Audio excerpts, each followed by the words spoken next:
People always ask me, Dr. Kim, why do you do spinal injections? The main reason we do spinal injections is to get you better without surgery. It also helps with diagnosis. It helps identify the exact anatomic location of where your pain is coming from. And that's very important if you're considering surgery. When you do the injection, you make sure that there's two medicines. The first is the steroid. That's the part that treats you.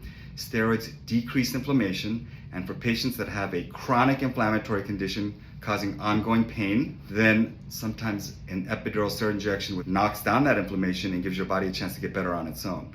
And it's pretty effective with very low risk, certainly much less risk than surgeries, except in a select few people that do not tolerate injections for one reason or another. The other medicine is an anesthetic, and that anesthetic is very reliable in blocking pain signals and turns off the nerve temporarily. So when you inject a specific anatomic location with the anesthetic, if that is the location of where your pain's coming from, you will get temporarily better. We call that the diagnostic phase of the injection. And so when we do these injections, it is very important that they compare their symptoms before the injection versus after the injection. And if for 3 or 4 hours you notice that a certain activity that caused a lot of pain no longer causes pain while the anesthetic is working, that is a positive diagnostic response. A positive diagnostic response simply means we think that's where your pain's coming from.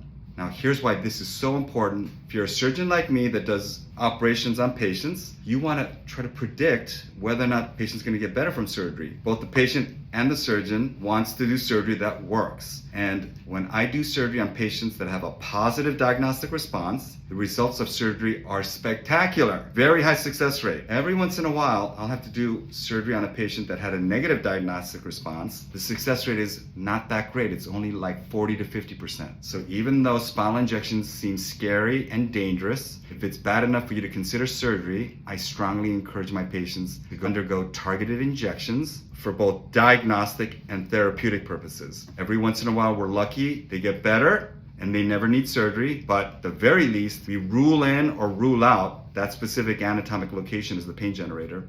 And if it turns out it's not the pain generator, then we just keep looking until we find pain generator, because having an accurate diagnosis is the most important way for a surgeon to be successful. An important word about this diagnostic part, the idea is as follows. If the pain is coming from that location and we inject an anesthetic, your pain should get better temporarily. Now, there's some patients that don't have pain all the time, so it's really important that you figure out things that provoke your symptoms, provocative maneuvers. So it could be something like sitting in a chair for a long time, riding in a car, bending forward. Whatever your symptom is, keep a journal and write down what your symptoms are before the injection. You get the injection, and then you write down what you feel, and then we compare your notes from after the injection with before the injection, and we come to a determination about whether or not this is the pain generator. Now, if your pain goes completely away, the conclusion's easy. If it's partial, which happens a lot, then you need a detective like me to dissect everything out and render an opinion as to whether or not it's a good idea to do surgery.